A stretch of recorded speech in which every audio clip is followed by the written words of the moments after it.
ઓમ શાંતિ. આજે તારીખ 6 જાન્યુઆરી 2022. બાબાના મધુર મીઠા મહાવાક્યો આપણે સાંભળીએ ગુજરાતીમાં. બાબા કહે, મીઠા બાળકો, દેહ અભિમાનમાં આવવાથી જ વિકર્મ બનતા હોય છે. મને શરીરનું અભિમાન આવે, જ્યારે મારાપણાનો ભાવ આવે ત્યારે કોઈને કોઈ પાપ કર્મ વિકર્મ થતા હોય છે. એટલા માટે પ્રતિજ્ઞા કરો. કઈ પ્રતિજ્ઞા કરો?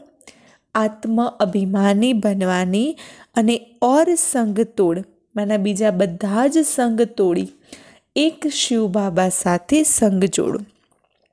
પ્રશ્ન: કયો ખેલ નેચરલ છે, પરંતુ મનુષ્ય એને ભગવાનની કરામત કહી દેતા હોય છે, ભગવાને કર્યું છે એવું કહી દેતા હોય છે. દુનિયામાં આજે મનુષ્યની મેન્ટાલિટી કેવી છે કે કોઈના જીવનમાં દુઃખ આવ્યું, કોઈ પરિસ્થિતિ આવી, ચાહે આર્થિક, સામાજિક, પારિવારિક, ઘરમાં કોઈનું મૃત્યુ થયું, તો લોકોની માન્યતા એવી છે કે સૃષ્ટિ ઉપર જે બી કંઈ થાય છે, ઝાડનું પત્તું પણ હલે છે એ બી ભગવાનની મરજીથી, આ બધું ભગવાન જ કરે છે. તો બાબા કહે છે, એવો કયો ખેલ છે કે જે નેચરલ થતો હોય છે અને લોકો એને કહેતા હોય છે કે ભગવાન કરે છે? તો ઉત્તર: ડ્રામાની અંદર આ જે કુદરતી આપદાઓ આવે છે, વિનાશના સમયે એક જ સમુદ્રની લહેરમાં બધા જ ખંડ, ટાપુ આદિ ખત્મ થઈ જાય છે, જેનું રિહર્સલ અત્યારે થતું રહેતું હોય છે. તો બાબા કહે છે, આ બધું નેચરલ ખેલ છે. અને જે કુદરતી આપદાઓમાંના અકાલ પડવું, મને દુષ્કાળ પડવો, અતિશય વરસાદ થવો, ધરતીકંપ થવો, તો બાબા કહે છે આ બધું નેચરલ છે, આ કોઈ હું નથી કરતો. પરંતુ મનુષ્ય આને ગોડલી એક્ટ કહી દેતા હોય છે. તો બાબા કહે, હું કોઈ ડાયરેક્શન નથી આપતો, આ બધું જ ડ્રામામાં નોંધાયેલું છે. ગીત: કોણ આયા મેરે મન કે દ્વારે, આજ સવેરે સવેરે પાયલ કી ઝંકાર લેકે. મને આજે કોણ આવ્યું મારા મનના દ્વારે સવારે સવારે? તો ઓમ શાંતિ. કોણ આવ્યું? પૂછો પોતાના મનને કે આજે મનના દ્વારે કોણ આવ્યું છે સવારે સવારે? અર્થાત કોની યાદ આવી? એવું નહીં કે આકર દિલમાં બેસી ગયા. અગર દિલમાં બેસી જાય તો પછી ભગવાન તો સર્વવ્યાપી થઈ જાય. નહીં, કોણ આવ્યું સવારે સવારે મારી યાદમાં? તો અકાલ મૂરત બાબા, જેમને કોઈ કાલ ખાઈ નથી શકતું, મને જેમનું ક્યારે મૃત્યુ નથી. શીખ લોકોની પાસે અકાલ તખ્ત પણ છે, એમની પાસે અકાલી લોગ પણ છે. એ લોગ ખુદ નથી સમજતા કે શીખ ધર્મ પ્રવૃત્તિ માર્ગનો ધર્મ છે. એક જ આદિ સનાતન દેવી દેવતા ધર્મ પ્રાય લોપ છે. બીજો છે સંન્યાસ ધર્મ, નિવૃત્તિ માર્ગનો. ઘર બાર છોડી હદનો સંન્યાસ કરી પવિત્ર બને છે. જંગલમાં તો જરૂર પવિત્ર જ રહેતા હશે. હરેક ધર્મની રસમ રિવાજ અલગ છે, શિક્ષા પણ અલગ છે. તે છે નિવૃત્તિ માર્ગનો ધર્મ. એમને ફોલો કરવાવાળાએ પણ ઘર બહાર છોડી કફની પહેરવી પડે છે. માના જે સંન્યાસ ધર્મ છે, તો એ ધર્મ છે એ અલગ છે કે જેમની પાછળ જે એમને ફોલો કરવાવાળા છે, અનુયાયીઓ છે, એમને પણ ઘર બહાર છોડી ભગવા વસ્ત્ર ધારણ કરવા પડે છે. પછી ભલે એ લોગ કહે છે કે ઘર ગૃહસ્થમાં રહેતા પણ જ્ઞાનને પ્રાપ્ત કરી શકો છો, પરંતુ એ કોઈ જ્ઞાન નથી. તો સંન્યાસી લોક કહેતા હોય છે કે ગૃહસ્થ વ્યવહારમાં રહીને જ્ઞાન પ્રાપ્ત કરી શકો છો, પરંતુ એ કોઈ જ્ઞાન નથી. ન સંન્યાસી એવું કરી શકે છે. વાસ્તવમાં ગુરુ એ જે સદગતિ આપવાવાળા હોય એ તો એક જ છે, સદગતિ દાતા એક જ છે. ગુરુ નાનકે પણ શિક્ષા આપી હતી, એ પણ પરમાત્માની મહિમા કરે છે. ગુરુ નાનકે કઈ મહિમા કરે છે? એક ઓમકાર સતનામ કરતા પુરખ નિર્ભો નિર્વેર અકાલ મૂરત અજોની. તો બાબા કહે તમારે હવે એ અકાલ મૂરત અર્થાત પરમપિતા પરમાત્માની યાદમાં રહેવાનું છે. મહિમા કરીએ છીએ અકાલ મૂરત અજોની. સ્વયંભૂ અર્થાત રચતા છે, નિર્ભય છે, નિર્વૈર છે, અકાલ મૂરત છે. સતગુરુ પ્રસાદ જપ સાહેબ આદિ આ મહિમા છે પરમ પિતા પરમાત્માની. તો અકાલ મૂરતને જ માને છે અને એ બતાવે છે સતયુગ આદિ સત, હોસી ભી સત, ફિર યહ ભી. મને શું કહે છે? આદિ ભી સત, મને જે પહેલાં થઈ ગયું એ પણ સત્ય હતું, સતયુગી દુનિયા પણ સત્ય છે અને જે થવાનું છે એ પણ સત્ય છે.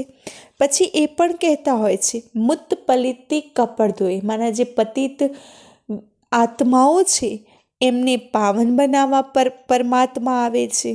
તો પતિત પાવન માના જ મુત પલિતી કપડધોય સાફ કરે છે ત્યારે એમની મહિમા ગાય છે. પછી કહેતા હોય છે અસંખ ચોર હરામખોર, આ પણ આ સમયની જ મહિમા છે. પછી નાનક કહે નીચ વિચાર કર, ફિર ઉનકે ઉપર બલિહાર જાતે हैं. જરૂર જ્યારે એ આવ્યા હશે ત્યારે તો બલિહાર જાય છે.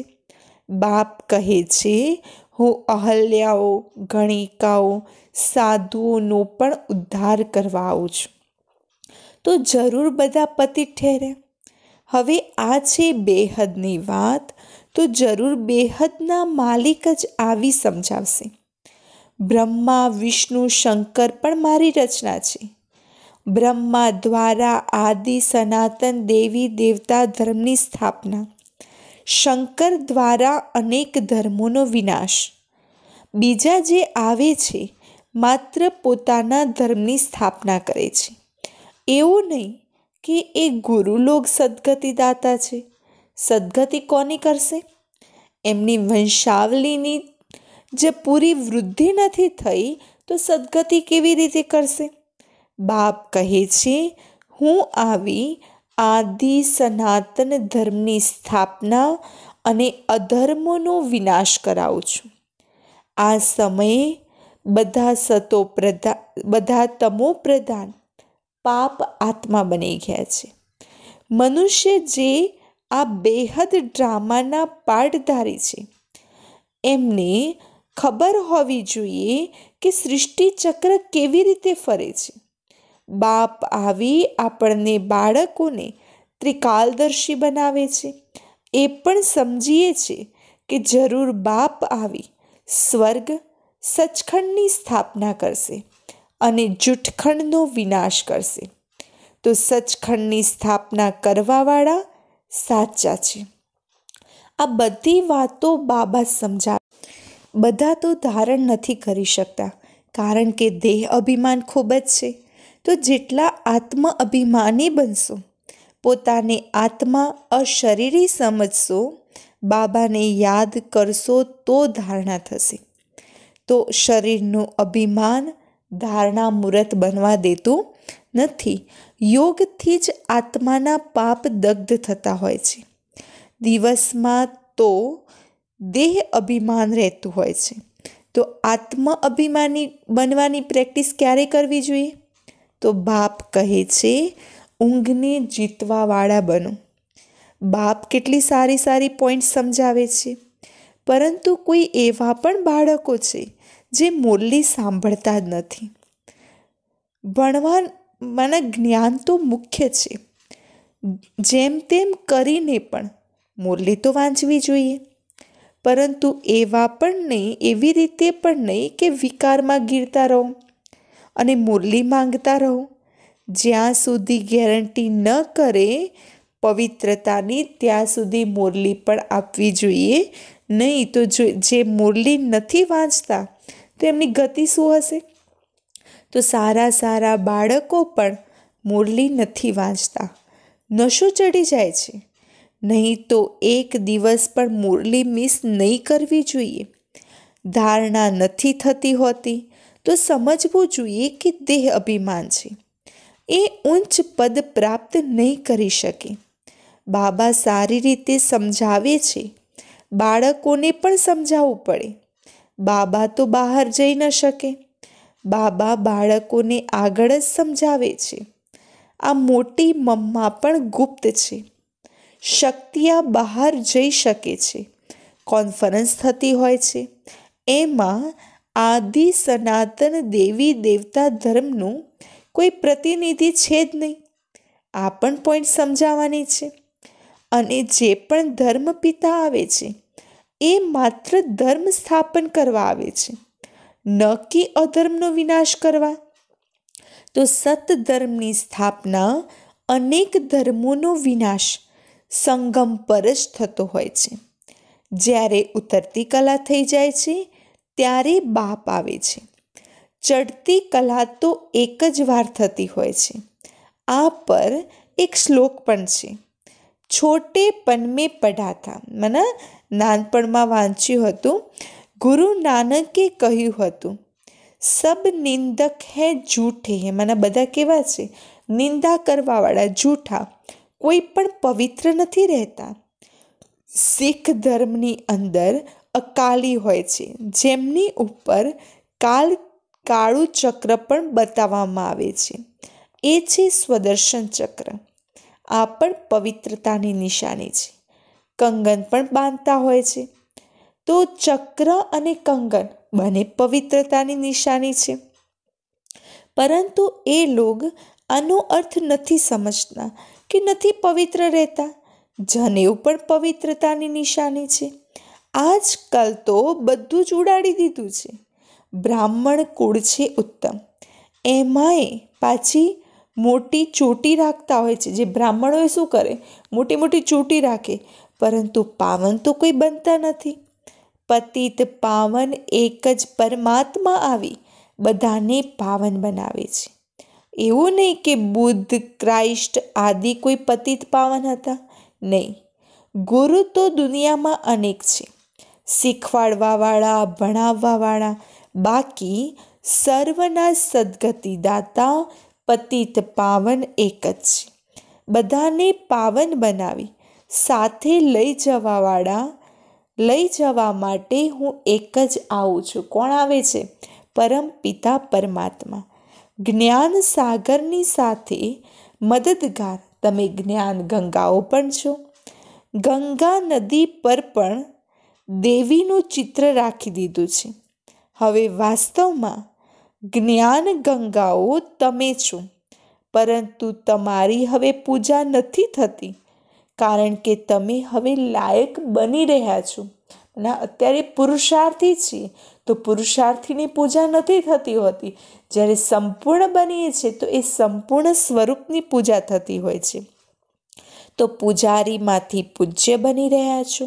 પછી તમારા જે પૂજારીપણાના સંસ્કાર છે એ ખતમ થઈ જશે. આ રાજ સમજાવે છે, પરંતુ કોઈની બુદ્ધિમાં નથી બેસતું. કદમ કદમ બાબાની શ્રીમત પર ચાલવાનું છે. દેહ અભિમાન છોડતા રહો. આ બધા મિત્ર, સંબંધી આદિ બધું જ ખતમ થઈ જવાવાળા છે. આપણે બધા ચાલ્યા જઈશું, પરંતુ દુનિયા તો રહેશે ને. બાપ કહે છે, હું નવી સૃષ્ટિના રચયિતા છું, પરંતુ હું આવું છું તો પતિત દુનિયામાં. ત્યારે તો મને પતિત પાવન કહેવામાં આવે છે, તો જરૂર પતિત દુનિયા હશે. પાવન દુનિયામાં તો પતિત હશે નહીં. પરમાત્માને હેવિન સ્થાપન કરવું પડે છે. એટલા માટે એમને હેવિનલી ગોડ ફાધર કહેવામાં આવે છે. ક્રાઇસ્ટ હેવિન નથી સ્થાપન કરતા. હા, એ સમયે જે આત્માઓ ઉપરથી આવે છે એ સતોપ્રધાન હોય છે. બાકી બીજા કોઈ પણ પતિતમાંથી પાવન નથી બનાવતા. તો બાબા કહે, તમે બાળકોએ અત્યારે એવું કોઈ વિકર્મ નહીં કરવું જોઈએ કે જે પતિત કહેવાય. દેહ અભિમાનથી જ વિકર્મ બનતા હોય છે. તમે ગેરંટી કરો છો કે બીજા બધા જ સંગ તોડી એક સંગ જોડીશું. હવે તમે પ્રતિજ્ઞા પૂરી કરો, નહીં તો દંડ ભોગવવો પડશે. ગ્રંથમાં પણ છે, ચડતી કલા તેરે ભાને સર્વ કા ભલા. અક્ષર તો સારા છે, પરંતુ જે કંઈ વાંચ્યું છે એને ભૂલવું પડે.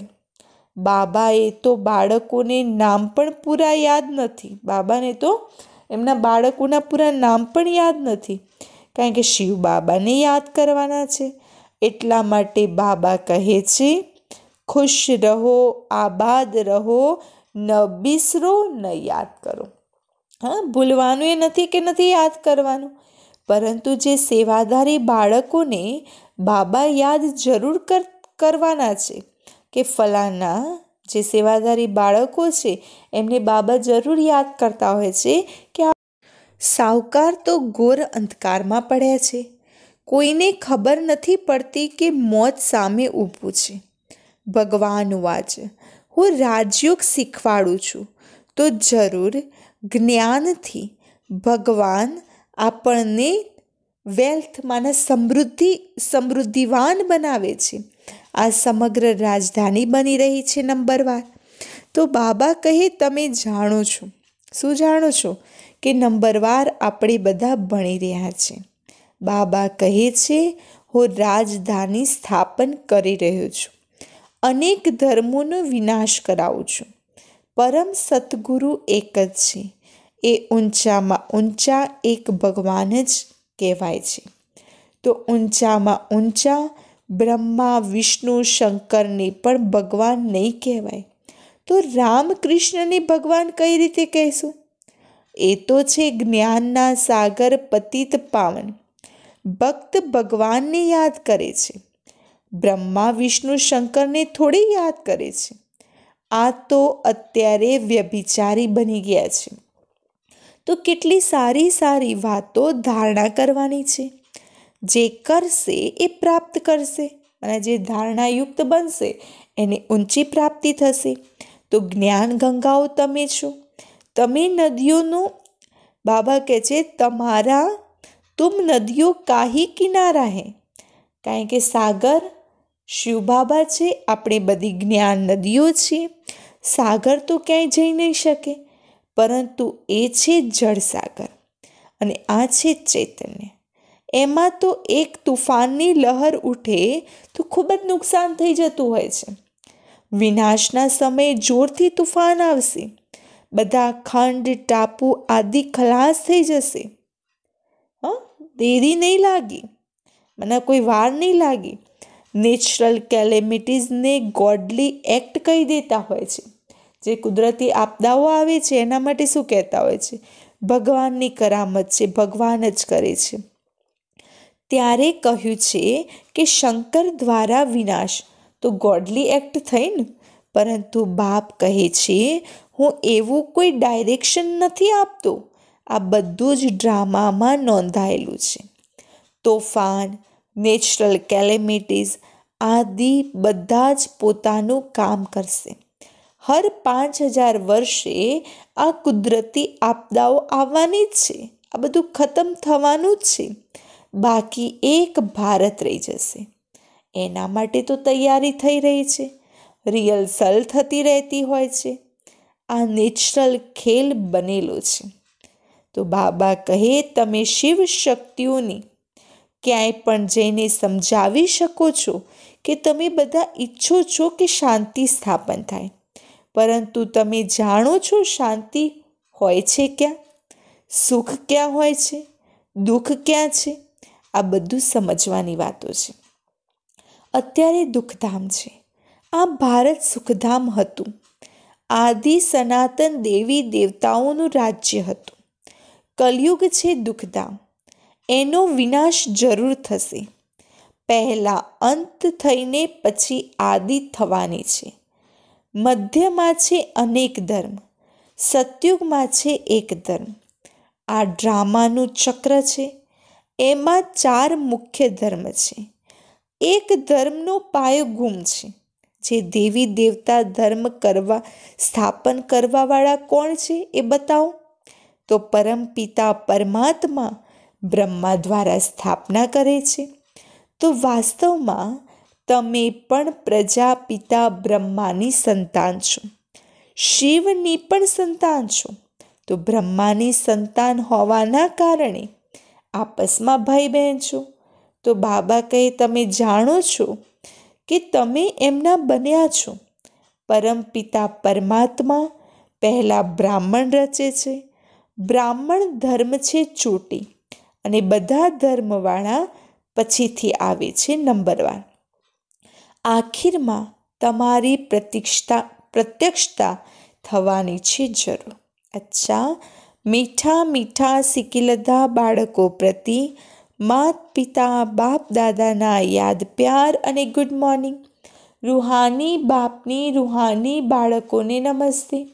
રૂહાની બાળકોની રૂહાની બાપ દાદાને યાદ પ્યાર, ગુડ મોર્નિંગ અને નમસ્તે. ધારણા માટે મુખ્ય સાર: જ્ઞાનની ધારણાના માટે જેટલું બને એટલું આત્મ અભિમાની રહેવાનું છે. અશરીરી બનવાનો અભ્યાસ રાત્રે જાગીને પણ કરવાનો છે. બીજી પોઈન્ટ, કંઈ પણ કરીને મુરલી રોજ સાંભળવી કે વાંચવાની છે. એક દિવસ પણ મુરલી મિસ નહીં કરો. ઓર સંગ તોડી એક સંગ જોડવાની પ્રતિજ્ઞા કરવાની છે. વરદાન: બિંદુ રૂપમાં સ્થિત થઈ ઉડતી કલામાં ઉડવાવાળા ડબલ લાઇટ બનો. સદૈવ સ્મૃતિમાં રાખો કે આપણે બાબાના નયનોના સિતારા છીએ. નયનોમાં સિતારા અર્થાત બિંદુ જ સમાઈ શકે છે. આંખોમાં જોવાની વિશેષતા પણ બિંદુની છે. તો બિંદુ રૂપમાં રહેવું આ જ ઉડતી કલામાં ઉડવાનું સાધન છે. બિંદુ બની હર કર્મ કરો તો લાઇટ રહેશો. કોઈ પણ બોજ ઉઠાવવાની આદત ન હોય, મારાની જગ્યાએ તારું કહો તો ડબલ લાઇટ બની જશો. સ્વ ઉન્નતિ કે વિશ્વ સેવાના કાર્યને પણ બોજ અનુભવ નહીં થાય. સ્લોગન: વિશ્વ પરિવર્તક એ છે જે નેગેટિવને પણ પોઝિટિવમાં પરિવર્તન કરી દે. લવલીન સ્થિતિનો અનુભવ કરો. શરીરની સ્મૃતિથી એવા ખોવાયેલા રહો કે જે દેહ ભાનનો, દિવસ રાતનો, ભૂખ અને પ્યાસનો, સુખનો, આરામના સાધનોનો પણ કોઈ પણ વાતના આધાર પર જીવન ન હોય. માના શરીરની સ્મૃતિથી એવા ખોવાયેલા રહો કે આપણા જીવનનો આધાર કોઈ સાધન, સામગ્રી, ભૂખ, પ્યાસ, સુખ એ બધું ન હોય. ત્યારે કહેશું લવમાં લવલી સ્થિતિ. જેવી રીતે ક્ષમા જ્યોતિ સ્વરૂપ છે, લાઇટ માઇટ રૂપ છે, એવી રીતે ક્ષમાના સમાન સ્વયં પણ લાઇટ માઇટ રૂપ બની જાઓ. અચ્છા,